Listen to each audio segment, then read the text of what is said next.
Hey guys, welcome to this week's podcast episode. And I've got a very special guest for you today, Aurora Winter, MBA. And she's an entrepreneur, she's an author, and she's built several seven-figure companies. She's been featured on TV, radio, podcasts. Communication is the foundation. So today we're going to be talking all about turning words into wealth, seven ways to make seven figures as a thought leader, her book, and how she supports female entrepreneurs. So I'm really happy to welcome Aurora to the show and get this podcast started. So, Aurora, welcome. Oh, it's great to be on this show with you, Christopher. It's so great that you're spreading the message of financial freedom. And I look forward to helping the listeners turn their words into wealth today and maybe do a little magic and turn their fantasies or their dreams into reality. Yeah, I really love scouring the globe for entrepreneurs, and the internet's enabled that. And talk about so I love your mantra, which is communication in words, and talk about how fiction can change your reality in a good way using words. Well, I think everything is twice created. So, how fiction creates reality is first you need the blueprint, whether it's a goal or a vision board, or whether it's actual fiction, books of fiction that you're reading, everything is twice created. So, the first manifestation is fiction. I've just finished writing a fantasy series called Magic, Mystery, and the Multiverse. The first book is available wide, and if you're interested in Magic, Mystery, and the Multiverse, it's available on Kickstarter. Book two is coming out on Kickstarter. And one of the reasons I wrote it was to hopefully influence reality. I've been very moved and affected, as many people have, by books by like 1984 or Fahrenheit 451.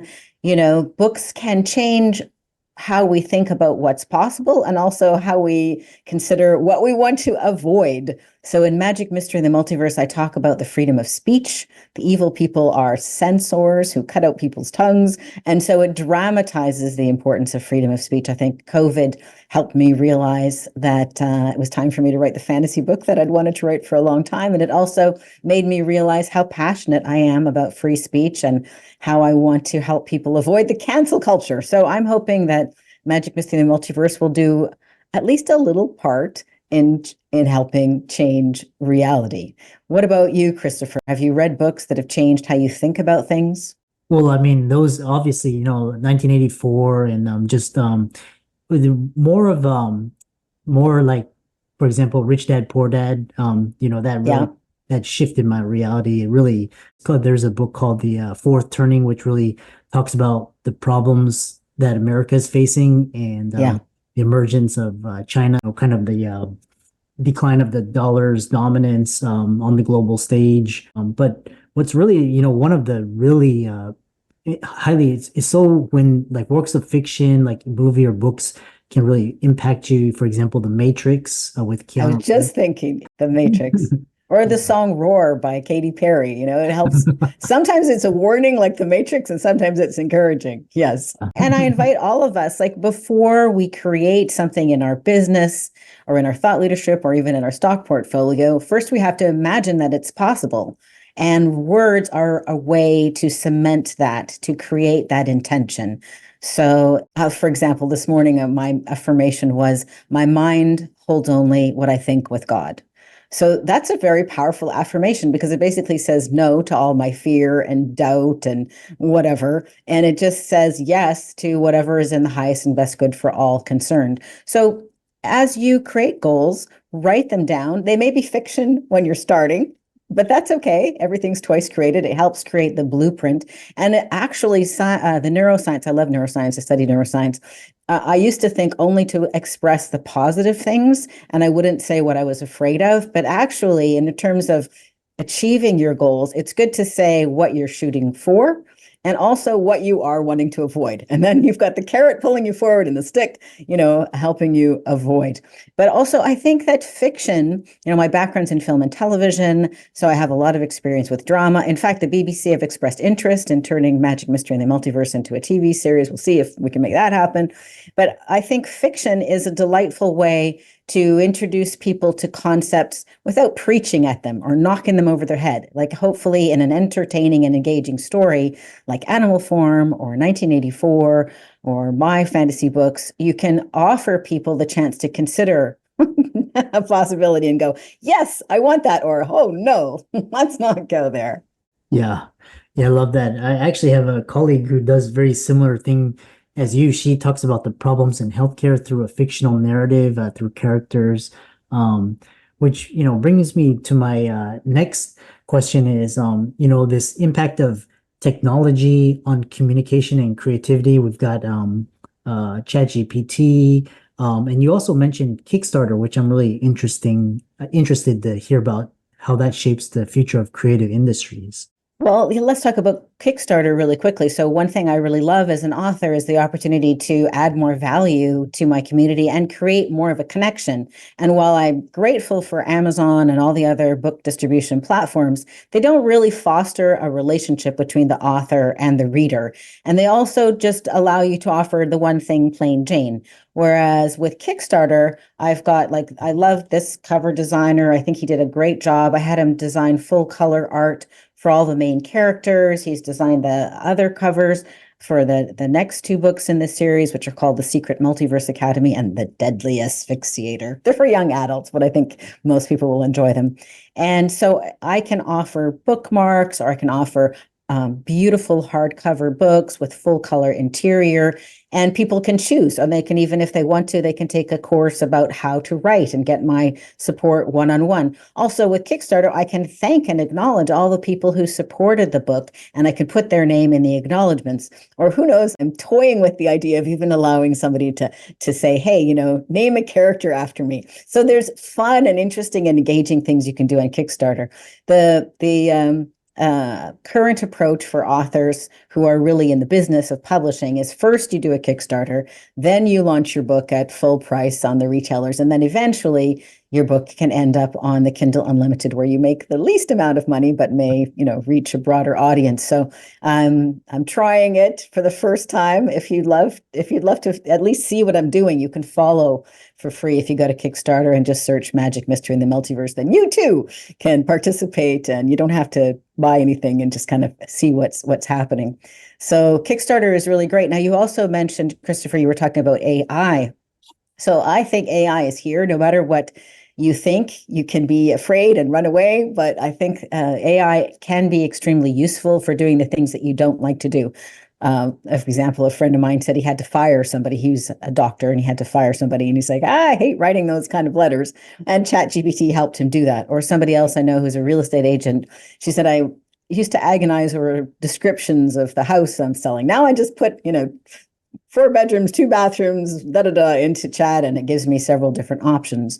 So I think we can use ChatGPT or other AI platforms to help accelerate processes or do something that would be almost impossible to do quickly. For example, I fed the manuscript for this book and the next book in the fantasy series into a platform called authors.ai.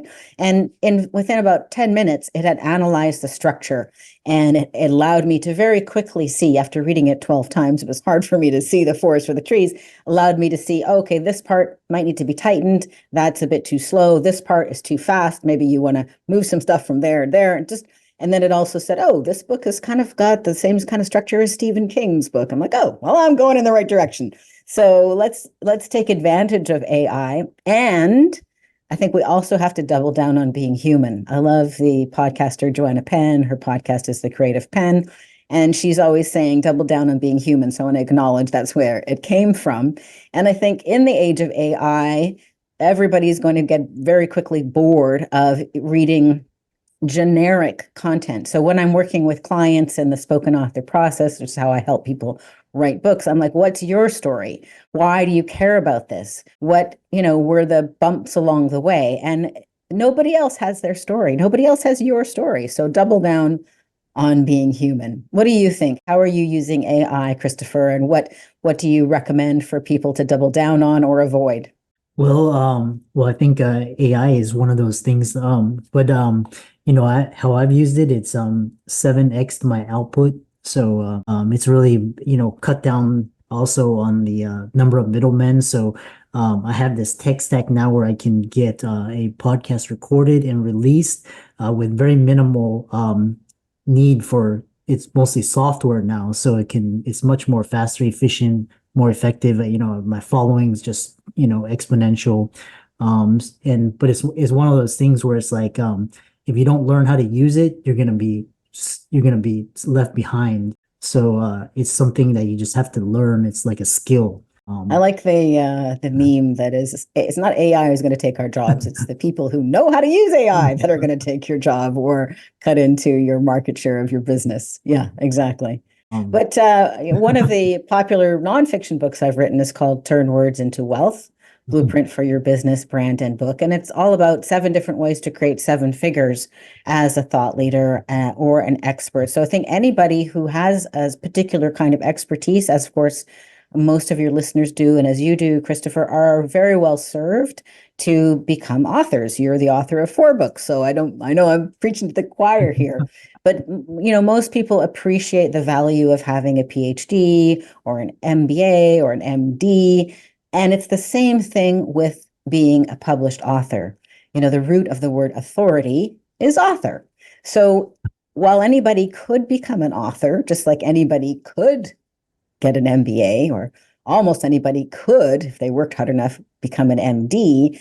There's so much work involved, and that most people who are not of a certain caliber never finish their book. So why not consider becoming a published author? Amazon is the number 3 search engine. And what I really like about having say a nonfiction book on Amazon, if your book title is very clear and it indicates what is the problem that you solve, you can attract people from around the world.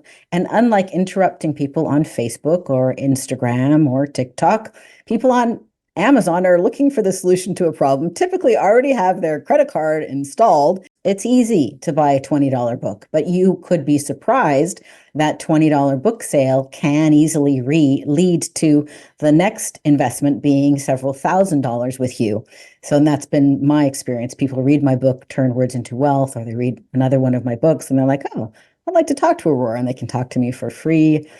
Just go to my website and sign up for a breakthrough business session. And then if I can help them and if I have the solution to their problem, then they can invest several $1,000s for the next step. So if I can do it, you can too. I don't know if that's how you're using your books, Christopher, but if you have some kind of expertise and you can solve a problem, definitely a nonfiction book is the way to go. Being a public speaker or a consultant is the highest paid profession. So I also have people that I help with their fiction books, and that can help them launch their business to the next level. How about you? How are you using your books? Are you using them as lead magnets? Are you just generously helping people solve problems about how to diversify income streams or how to leave their own lucrative medical practice as you did? Well, it's really a way to, and it's could serve several functions. So one is to enhance your brand. If you say you're an author, kind of the passive income is fine, but it's not, but it leads to more like clients, coaching clients, consulting assignments, speaking engagements, which is a big thing, and great lead magnet as well. You can give it to guests for free as Yeah, well, and it's basically a great tool to build relationship capital and get that social capital juices flowing. So, exactly. Yeah, yeah. exactly right. Well, except I helped this doctor with his book. He's a Stanford medical professor. He's also a pediatric anesthesiologist, which is such a hard word to say. It's called Gain Without Pain, the Happiness Handbook for Healthcare Professionals. And it's a Dr. Greg Hammer. And after helping him write that book, then he probably 10x'd his speaking engagements. He speaks at Oxford and Princeton and obviously Stanford. And now, he's of a certain age that he really wants to give back. So it's very meaningful for him to spread this message of how to gain without pain. Love Yeah. that. How can people find you and reach out to you? And what advice do you have for entrepreneurs wanting to diversify and leverage their personal stories and professional experience in this process? Well, I really recommend that entrepreneurs consider becoming published authors. If you have already got a 6-figure business, and certainly if you've got a 7-figure business, if you don't already have a book, as a lead magnet, you're really missing something. There was a really wonderful book that you may have read, Christopher, called Significant Objects. And in that book, they presented data that showed me, wow, the value of a story is amazing. So they put 100 different distinct objects on eBay with a story and without a story. And they even said they were transparent what they were doing. And the stories were not sales pitches. The stories just added significance. Like, these are my grandmother's pot mitts.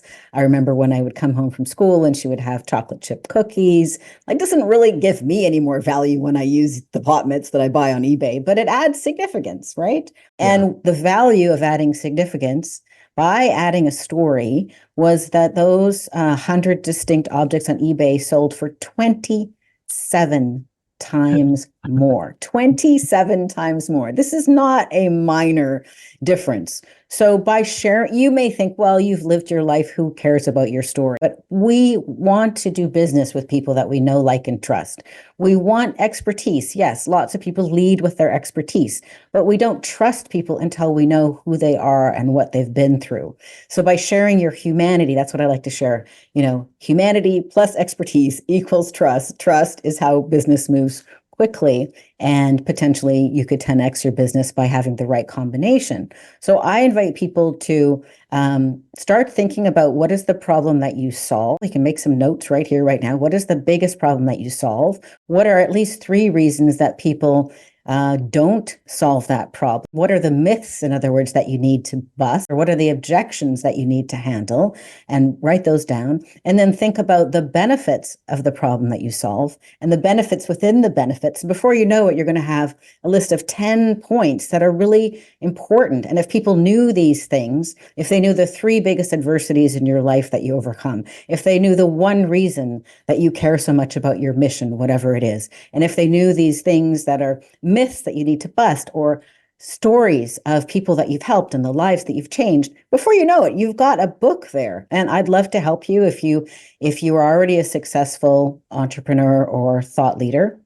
You can go to aurorawinter.com or turnwordsintowealth.com and sign up for a business breakthrough call. And if you're not ready to talk to me yet, you can just get some free videos that will explain, 5 ways to attract capital, clients, and media coverage. Now, I don't help everyone. I only help people who are committed to making a difference to a world. I only help people who already have a business or could have a business back end, because my commitment is I like people to have a 10x return on their investment on working with me. So I don't help people with poetry or just their project that they just want to give to their grandchildren. You can get help somewhere else with that. But if you're an entrepreneur or a thought leader and you'd like help with your fiction or nonfiction book, you can go to samepagepublishing.com, find out more, and get some free resources and sign up for a business breakthrough call. So I haven't even gotten to the 7 different ways to make 7 figures with your book yet. I don't know how much more time we have to take a poke into that. What did you want to talk about next, Christopher? Oh, so it sounds like you've given all your all of your resources will be in the links and show notes. And what we do is for really exceptional guests such as yourself, we have a part 2, we have webinars, so maybe, and then live streams as well. So and thanks so much for coming on and sharing your expertise and leveraging it and talking about how to incorporate stories into building your brand. Oh, you're so welcome, Christopher. And I hope that the audience takes action and starts turning their words into